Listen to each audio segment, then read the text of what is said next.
I knew he's gonna wild out and he's gonna do something crazy. Everybody want to know what I would do if I didn't win. I guess we'll never know. Hear me repeat myself. Here we go. Real quick, SPY. Downside, we're looking at these huge gaps below, under 595.61. These are all posted in the zones channel. There's a huge gap here. We're gunning for that 591 demand. If we lose that, we're definitely going to dump all the way back down to 585, 584. As more sellers will step in, we'll start eating that CPI gap, and liquidity will start getting swept pretty heavily. So keep an eye on that. Above 600 breaks out to 602, 603. More importantly, runs the 605.73 purple line. That's the huge level for us. So we need to see what happens there.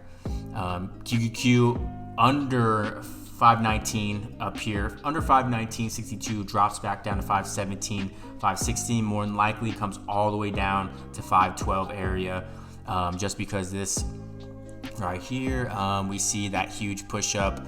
That's technically a daily gap right there, but we have a real 1 hour gap sitting at under 515. So if you want to play it super safe, you can play it under each demand zone, or you can just wait for under 515, short it back down to 512.95. That's easy. You'll probably go down to this zone. So zone to zone, stick to zone to zone, and trust the zones as always.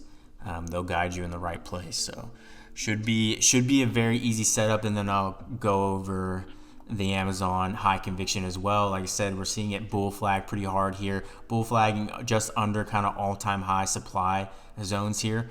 Enough volume behind it will get us to 230, 229 plus. So I expect Amazon to make those highs, and especially approaching earnings. I think if we see, I've never seen, here's an insight. I've never seen a stock run right under all-time highs right before earnings and not blast to new all-time highs. I've never seen it. I've never seen a stock run up straight to almost all-time highs right before a catalyst and then dump. I've never seen that. So more than likely, Amazon's going to be pushing heavy. We're seeing Nancy Pelosi going heavy on Amazon and Google. I think Google's a really good setup for this year. We've been playing it. It's just kind of been moving a little strange, but kind of looking at how we played it Friday, right? That breakout, downtrend breakout right here. We tagged that for that run up all the way there. That was pretty easy, right? Zone to zone, easy stuff. We saw kind of some trickery there on the next day, right? As we pushed down, it looked like it tapped the demand again. Kind of opened up back in that supply. Looks like dip buyer stepped in and it touched the top there, rejected in the close. Tough, but contracts moved pretty well, to be honest. And then looking at Friday, how we finally broke that downtrend with the market. It held that, came all the way up pre-market in a disgusting way there. Just ran it up just for it to knife right down to that supply. What they're trying to do is turn this into a demand here. Now, technically, this did turn to a demand because we closed above it finally. I told you this is a big test right here, this Google. As long as we hold above this, we should run back to, we should magnet right back to 597, magnet right back to 598, 200 finally, and then these are all-time highs right here, so it should finally make those all-time highs. And earnings isn't until I think early February, so it has a little bit of time. I'll keep an eye on this. It does have a gap below here, so we'll see. We have some decent setups too, very decent setups if you guys want to take a look at Nvidia as well. Downtrend breakout, right?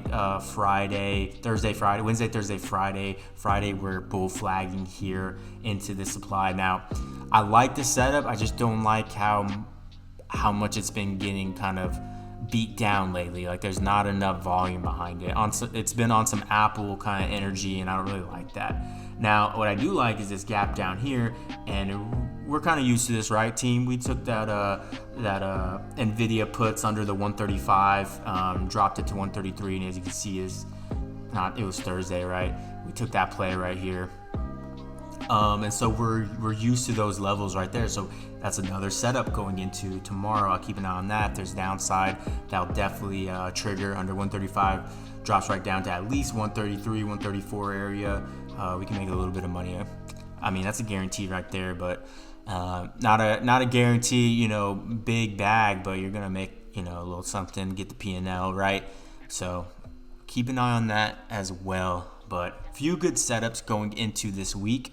Not too sure how they're gonna shape up pre-market. Of course, I'll be trading live for y'all, for the live trading crew. I'll assess kind of what I'm seeing the best, and to be honest, I think our best is going to be these downside if it comes, upside on SPY and Q if it comes, whatever it is. We're going to trust the Rico Cap zones and keep winning like we usually do. So know where the buyers are at, know where the sellers are at. Let's rock. Any questions, let me know right now.